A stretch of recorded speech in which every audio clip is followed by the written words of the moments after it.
All right, with that in mind, I want to welcome my colleague Josh. Josh and I are both principals here at the firm. Josh is our CEO. I am president of our Philanthropic Council. And feedback around this session was we kept hearing from many of our colleagues, including our co-principal, Katrina Klaproth, people asking about how they're planning for the year ahead. Some academic organizations are obviously prepping for a June 30 end of year. Some have earlier than that. Other organizations are beginning to work on budgets regardless of when their year starts. So with that in mind, want to talk about our agenda real quick. We want to talk about making the case for philanthropy. How do you support your program and the resources that are being impacted? And then also how you might reshape your philanthropy program in the disruption. And then we'll have an opportunity for questions. A reminder is we thought about key lessons from our previous events that we've had. While technically we're not in a recession, which is defined as two quarters of declining GDP, we're almost destined to enter another recession here. But we really focused, as we talked about it, on four key elements. One was the places that saw the growth coming out of that were ones that were consistent. Places that really looked at the long view about how they might engage donors in the economy had surprising outcomes that were almost always positive. And then the generosity of donors, and we've seen great gifts continue to be made in this economy, not just to COVID-related issues, by the way. And then finally, you're more important as a nonprofit organization than ever before. Yeah, I might just add how excited I am to hear these many success stories. Had one client who recently got a commitment of $25 million for a facility project, knowing specifically that they needed champions now more than ever. Other stories of board members stepping up to fund the philanthropy program specifically. And we've heard stories of people just from their own general success in their companies stepping up now at this moment. Those really lift us up, and please do continue to share your good news with us. That really helps us out as we continue to move forward. Absolutely, Josh. And there are a lot of places that the message is we have to cut budgets, and people won't give in this environment. And they're constantly surprised to hear that people are giving. And we'll talk about that throughout the session. Just today, there was the story in a newspaper in another state that indicated that they were anticipating tremendous cuts to their foundation for a state university. This was an organization that raised $170 million last year. The ability to build a shop that can raise $170 million in a year, and the ability to rebuild that if you completely dismantle it, and the impact that it will have on the organization long term is profound. And it's going to be important to make the case that what you do for your, whether it's an educational institution, an arts organization, or a healthcare organization, or whatever type of nonprofit, what you do is important, and philanthropy is a solution, not a problem. Mm-hmm. Yeah, and I know some of you listening are in that position of having to make those tough budget decisions. You're managing the budget itself. Some of you might just be trying to protect or preserve your program or even your position. And we're hoping that this can help in any of those backgrounds. But I know some of you also, you have to present to the board to show that you have a plan, or present to your leadership. And just what we found is those that are the most prepared are the most protected, showing that we have a plan, here's our contingencies, we've evaluated, and we're prepared with various different scenarios. Hopefully some of what you take from this are takeaways to help equip you in those conversations. All right. So a couple of things. One is this should actually say numerator on the top. As we think about how we approach philanthropy, we should focus on increasing the numerator, this top number. Our accountants are going to want to fix this by cutting budgets. They want to decrease resources. They want to decrease the dollars available to you. It's going to be important that we make the case that our goal here is to increase revenue, that we drive gifts and be a part of the solution, we're an income stream, not an expense. And it's also important to point out that if you cut down on that one, it's also going to cut down on the four. That's how return on investment works. So how do we show that the revenue generating, when you're cutting at a denominator, that there is potential impact on the numerator? Great. So part of this is also really understanding the business model and what your impact on it may be. So when you're thinking about this, here's some things that we're hearing from industry experts outside of philanthropy about what's happening.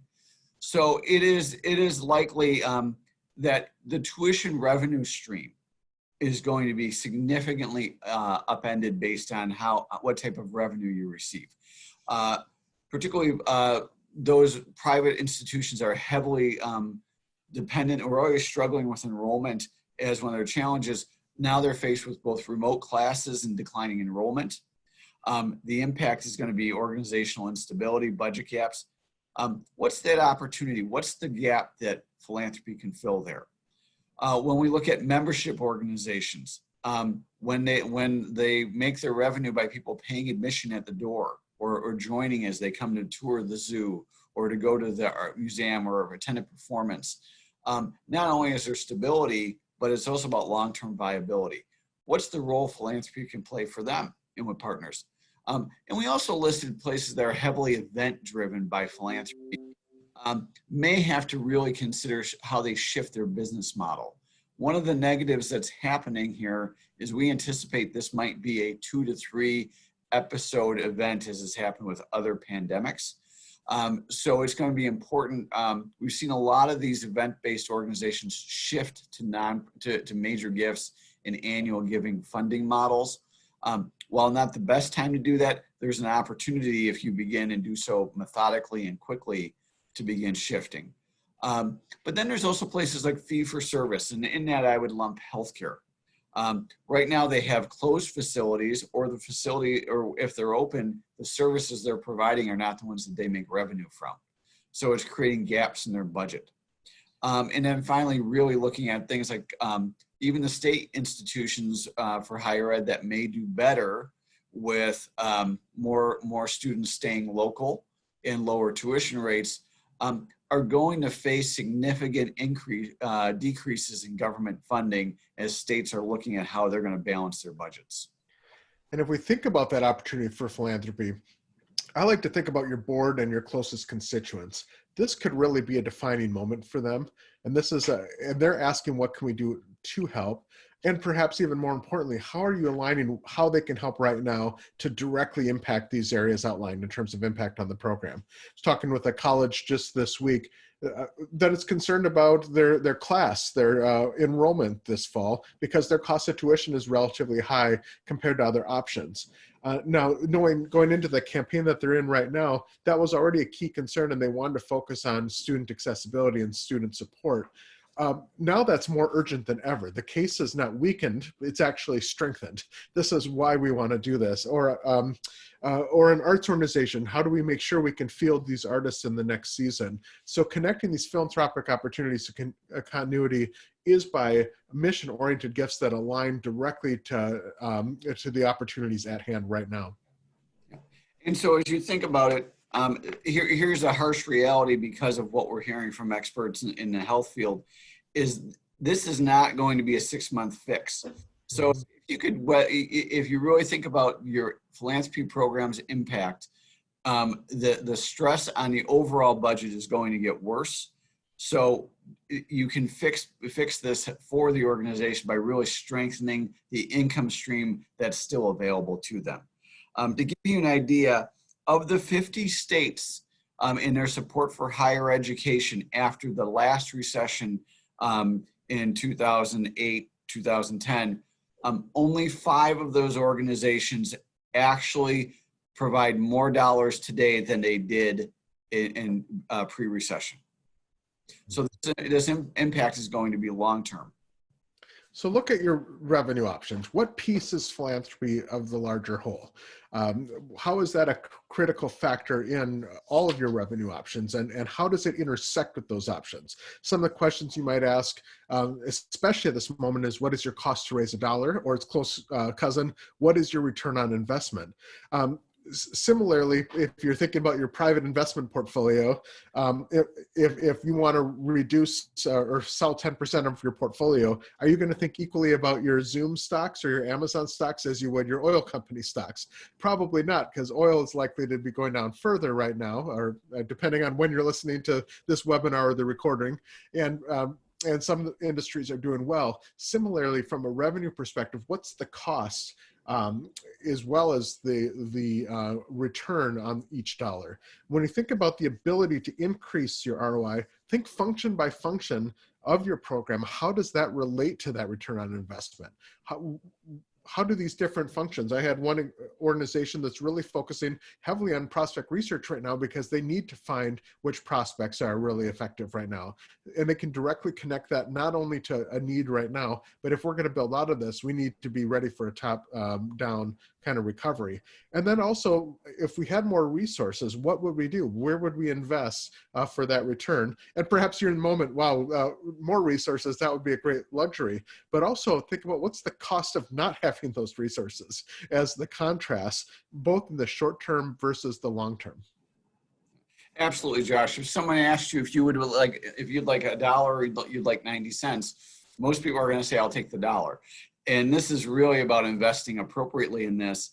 To give you an example, most hospitals, their patient margin that they have dollars available to invest is somewhere between 0 and 5%, with many hospitals closer to 2 or 3%. That means for every $100 million in revenue, they generate $3 million that they can spend, versus a philanthropy cost that at academic institutions is often in the mid-teens, and community hospitals is in the 25 to 27 cents on a dollar. The impact of philanthropy it can be significantly higher through that process. As we think ahead, we're hearing a lot of questions about what does my next year look like? How do I set goals? How do I plan for what we should be doing? What we know for certain is that it will not be business as usual, and there will be a new normal that will take place for at least the next few years as part of your planning process. So part of that is, how do we think about realigning some of our fundraising goals? Yeah, the way I would talk about it too is really maybe from examples, because we want to align. We may have lost Josh there for a minute, but if we think about some of these goals, just recently redid its counting goals to address issues that were often issues on particularly college campuses, where the things that money was raised for was not viewed as a priority. This is a time to really take a look and say, are we raising money that impacts our institution or organization's mission and ability to survive and thrive in this environment? And I know my connection is freezing a little bit. Hopefully you can hear me now. I think that's really important. So a few examples I had mentioned a little bit ago about a college and how urgent and important that student support is right now. And I think that's an important consideration, because when we're trying to make a case, we want it to be compelling, urgent, it aligns to our mission, it's visionary, it shows where we're going. There's no decrease in being able to articulate that right now. In fact, every component might be actually accentuated from that. I had one organization, it was a relief nonprofit, not in healthcare, higher ed, or that I think the majority of the attendees are, but they were realizing that, in fact, what they did is they increased their number of accounts to their prospect research resources, and they even trained non-fundraising staff on some basics of prospecting so that they could have an all hands on deck on building up their portfolio. This was an investment in more fundraising. And I found that really pretty exciting because it was a focus on business continuity and a recognition on how much fundraising aligns to their future success. Yeah, and this is going to be an opportunity. And it's an opportunity to help people understand how you talk about yourself and your mission in the world. This was part of a presentation that Josh and I shared, I want to say 2-3 weeks ago now, about, to give you an example, academic medicine was not understood by people in most cases 2-3 months ago.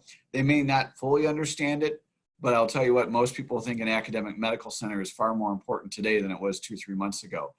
And, a lesson, as we think about lessons from past experiences like this, there was an organization that was relatively small as a scholarship organization nationally and became the recipient of many of the 9/11 dollars. And during that time, they grew significantly, but there wasn't a long-term plan to adjust their philanthropy program. And as a result, they didn't retain that momentum. And this is going to be about really repositioning yourself in that marketplace to impact the mission of your organization. Mm-hmm. I think of, I remember hearing Stephen Levitt speak a few years back, the author of Freakonomics, and he once mentioned the only way to know if something is working is to not do it and see what changes. And right now we're in this moment where we can't do a lot of really important things. And maybe we've got a little bit of absence makes the heart go stronger. What I found interesting is learning what are people missing the most. When they articulate what they miss the most about your organization, they're cluing you into what their drivers are and what motivates them about giving to you to begin with. It's an indicator of really their philanthropic priorities. So there's even learnings to be had in absence. And as we mentioned, ROI is going to be really important in this period of time. There's going to be this is going to be your call to action to really think about certain types of activities that you might be doing that now might not be the right time. For example, I would give you a couple of examples like young alumni programs. Still important to communicate and engage, but anticipating a lot of resources spent on soliciting young alums might be a significant challenge. To do certain types of feel-good events that the ROI is unclear, if you work for a healthcare or an arts organization, now is not the right time for that. Josh, what are some other things we should be thinking about with ROI? Yeah, so if you think about each functional area that you do, I would try to equate each item to ROI. Now, most of us can easily think about direct ROI. They raise money, money comes in. But there's probably 5 main components I think about when I look at ROI. One being the direct return on investment. The second is, does this provide risk management against that ROI? If this isn't there, that's going to have an adverse effect. The third is continuity of service, which enables us to reach that ROI. The fourth is versatility.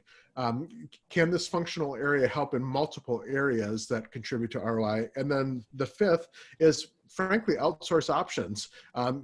Function area by area. If we have gap filling needs, what are the costs of different services out there that can help fill some of those gaps? So the return on investment, but also areas of risk, continuity, versatility, and outsourcing that can help manage that ROI.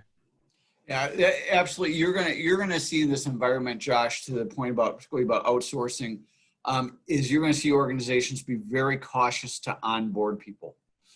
Or to hire staff. So really looking at open positioning and can we reallocate some of those resources? Are there positions that are new that maybe now is not the time for a new position, or they're outdated? They might be doing something that, while it served a historic purpose for you, might not be an important part of the current environment or the future. But really tying in the bottom line goals. And there is an opportunity to do certain things like outsourcing. I can think of healthcare in particular, I find is very focused on FTE counts more than most places. And, I can think of a few places where, for example, we've done remote prospect research, and it's a great way to get the resource done without having to add an FTE count. There's other opportunities to really think about where can you hire a service or look for other alternatives to meeting an organizational need. Mm-hmm. The last piece is really thinking about where you're focusing your fundraising efforts on. I want to be clear on this, that planned giving is really important to organizations. In some organizations, it's a mission critical part of how they've raised money. But when you're thinking about survival dollars, where you're focusing existing time, finding the right balance to be able to say, what's the role of relief dollars right now? What's the role of major gift dollars? What's the role of long-term gift commitments? Finding that right balance is going to be really important as you make the case for philanthropy and as you impact your organization. And if you think about, at least what I hear the most often is, how do we prioritize our prospects right now? Our pipeline's all over the place, but we're also hearing some really positive news. Positive perhaps from, depending on your perspective, a lot of people have been referencing the Fast Company article, which highlighted that the American billionaires have actually become $280 billion richer since the start of COVID-19. We talked about a top-down recovery, and that's already starting to happen at the very top. Opportunities like in the donor advised fund, or you'll see the Open Society, the plans for 130 million in coronavirus spending. So Americans are skeptical of crisis-based fundraising, but your best friends will support core operating expenses during these times, and new prospects are available to you. I like to focus on probably 3 areas of resiliency when I focus prospect development approach. I think about people that have sector resilience, meaning they work in an industry that's doing okay right now.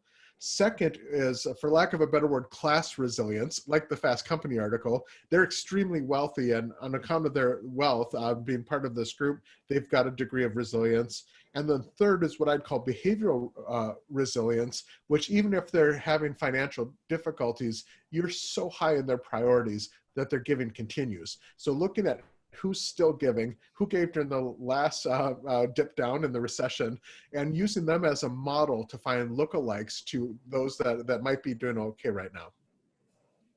And really thinking about, one of the pieces on there, Josh, too, is the donor advised funds are a little bit of a unique opportunity. I have heard numbers as low as $80 billion sitting in donor advised funds nationally. I've heard numbers in the $130 to $150 billion range as well. Mm-hmm. There are a lot of dollars that are out there, and those are dollars that are literally waiting to be given away. We also know that some prospects, giving an example, foundations are being tremendously generous right now. They're invading their principal. There's an article about some of the leading organizations are invading their principal and endowments to make current gifts that will also shape what they can do for you today, which will be really important, but they may also impact what they will not be able to give you 3 years from now or 4 years from now. So organizations that are heavily grant dependent may really want to look at how do they really build out their philanthropic program, again, viewing this as a multi-year impact on your philanthropy program. Mm-hmm. All right. So I might jump in a little bit on this. So as we highlighted, there are some people that are doing well despite everything, areas of resiliency to identify those. There's also organizations that are generous right now. We found that mostly to be sector-based. There's certain sectors, especially some of those like in, we've seen a medical device company recently give up and give a big gift, some in grocery and in retail in areas where people are still buying their products or online retail. We've also seen that the high-level donors are shifting to other priorities sooner than the base. And perhaps that comes back to the Maslow that we talked about a few weeks ago. They've moved past the keeping the lights on to self-actualization and might pivot towards preservation and growth for the organization a little bit sooner. And Mark covered well on the foundations. There's oftentimes a lag, and their funding is okay right now, depending on their rolling number. And we're also seeing some great examples of unrestricted portions expanding. So we're seeing a little bit different mix. As we looked at back in 2009, what we saw was a top-down recovery with corporate jumping ahead, with foundations lagging behind. I don't see anything to combat that. And I'd also say the same thing is that the base will take a long time recovering, with much analysis saying the base of support never even fully recovered from the Great Recession before we got into 2020. So I think that that'll perhaps influence our business model moving forward. And Josh, to that point, the corporate piece will be interesting. We're all in a little bit of uncharted waters here as a new experience. But as Josh mentioned, billionaires disproportionately gained wealth. Zoom is doing surprisingly well as a company right now. Certain other companies are doing less well. How they're engaging the community is also going to impact their ability to make long-term gifts. And historically, we've seen that number about 5% of the overall giving market. What that looks like in the future is going to be up for debate and to see what happens. So it'll be important to make sure you're building some flexibility in your overall giving program. Mm-hmm. One of the things that's going to be important is to really think about planning your communications differently. The tone of communications during this period of time is going to be mission critical. And what I mean by that is not just our appeals, but also about how we talk about our organization and our roles in the world are going to be important to be really sensitive to what people are experiencing and what the overall impact is on those people that make up your organization, both as participants, as employees, and as alumni and patients and all sorts of connections to that. But you're going to want to make sure that the messaging suddenly doesn't look completely different, and what's the long-term relationship we want to have with these prospects. Yeah, one specific example that I'd say has perhaps surprised me is, and I agree completely, Mark, what's been surprising me is some of the feasibility studies that are happening right now. Some have paused, but we've had others continue. And what I've appreciated about those that have continued is the donors. When probably in the last 2 weeks of March, we're hearing some comments that, I need to focus on the disruption right now. I'd say we've moved well past that, frankly, in those conversations where the donors are saying, they'll start with the pleasantries. Yeah, this is crazy, the disruption, never thought we'd be here. Now let's talk about the future of this organization. And they're shifting right away into mission and program and why they supported in the past, why they're going to support in the future, why this campaign's important. I'm very, very comfortable in those conversations now, and I didn't think I would be, to be completely honest. And I'm finding it remarkable how well the donors are able to articulate and really be avid participants in studies for the future of the organization, even in the midst of all of this. Yeah, and it's going to be important to make sure, again, that there's a plan, because things that we're partially entering in, most people are reaching out to figure out how to utilize social media in a more impactful and effective way. There's varying degrees of how far along that path different organizations are. But the idea that older Americans or older constituent groups won't participate in electronic communication, I think is officially a dead argument. As we've had people celebrated everything from religious holidays and services over Zoom meetings to FaceTiming grandchildren, to engaging gift officers and donors over the internet. So there's all sorts of different pieces of your communications plan that you will have to build in there. But the most important thing, regardless of complexity, is you will need to have a plan, and it will need to look different for the future. I know we have, just as a note, we're about to wrap up the actual formal part of the session, but why don't you feel free to start, if you want to enter in some in the Q&A if you have questions, that would be great. Also, we want to make sure that people are really, as you're looking to the future, is really create efficiencies. I'm thinking about budget cuts are going to be a reality. And while we're encouraging you to try to proactively defend the case for your budget, it's important because you impact the mission of the organization. But they're a reality. Think about which of those pieces you can outsource to be the most efficient. When you think about focusing on that entire pipeline, what's the right balancing act about where donors will be coming back into engagement? So we can't ignore our annual giving donors or our mid-level donors that so many of you have spent a lot of time and energy trying to build up those mid-level programs to suddenly just drop them. So you're going to have to think about really engaging the entire pipeline, although it may be in different ways and at different levels. Really think about the efficiency of how you can actively engage as many people as possible. Data is going to be more important than ever before. We've talked at the office a fair amount, and all of you have received these emails. I received an email from my local car dealer telling me that they were going to take good care of me during this crisis and during this disruption. I haven't had that car for 11 years. All it showed to me is their data wasn't really up to date.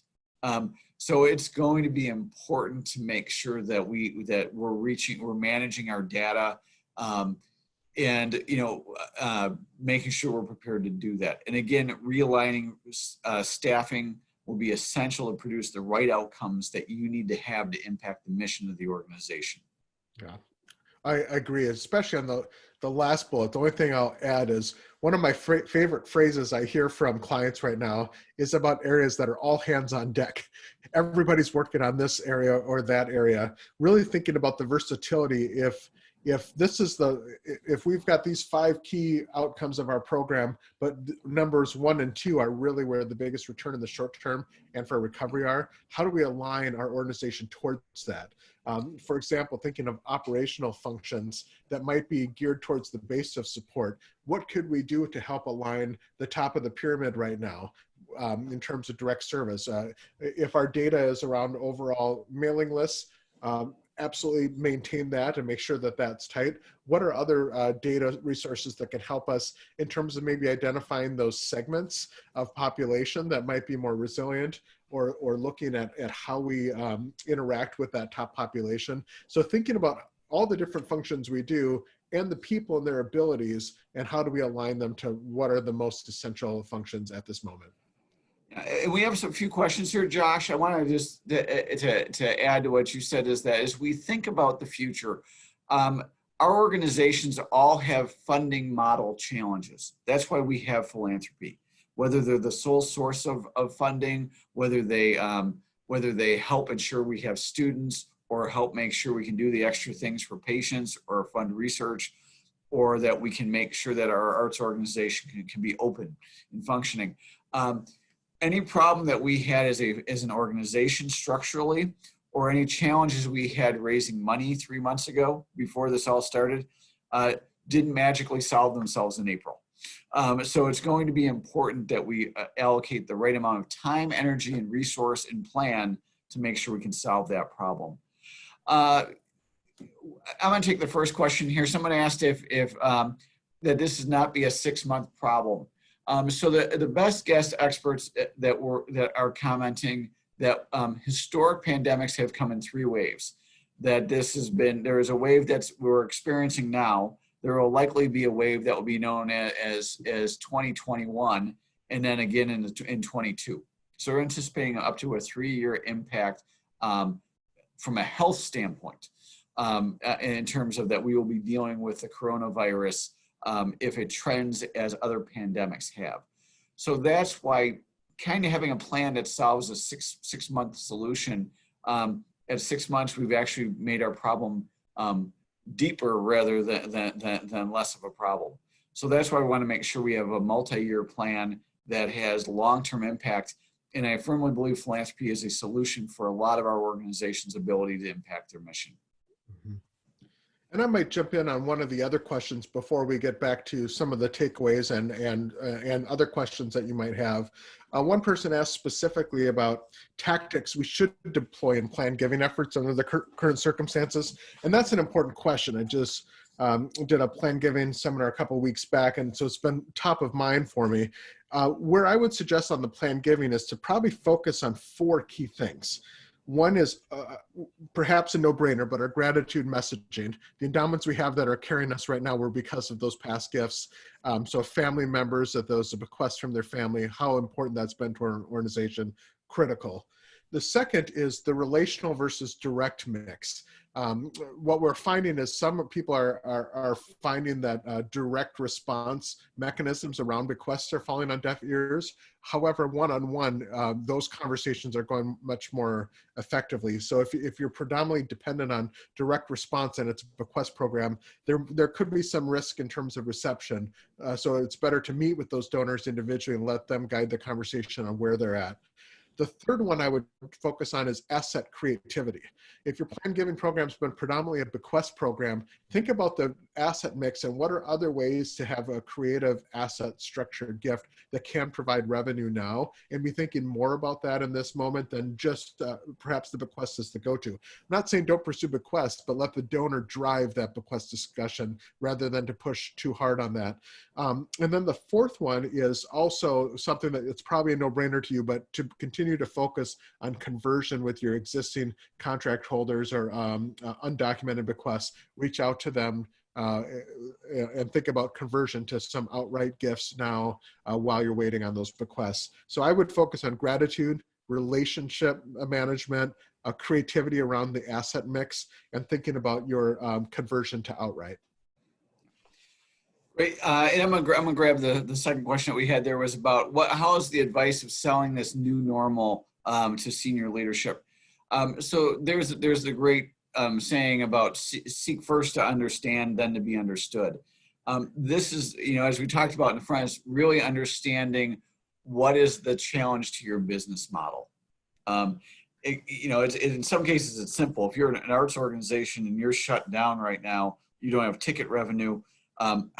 What's needed? What would the organization need to make sure that when the opportunity is available to open up, that you can do that? Or what's the gap that's being created by us not having students on campus?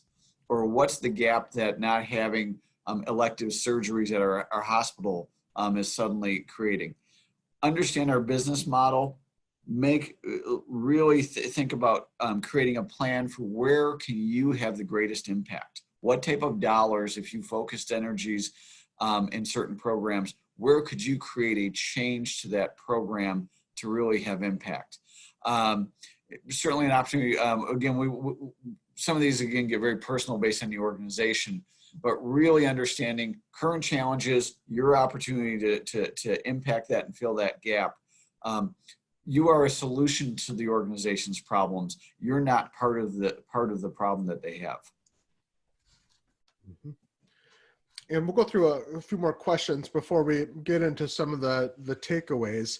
I want to respond to one asking about which sectors are flourishing and outside of the tech companies. And I think that's a good question. And perhaps it's not as much sector, but there are some sectors. We have seen outside of the technologies that was listed by the person asking the question, I think what's missing perhaps is some of the internet service providers and connectivity companies are doing pretty well. Everyone's upgrading their Wi-Fi.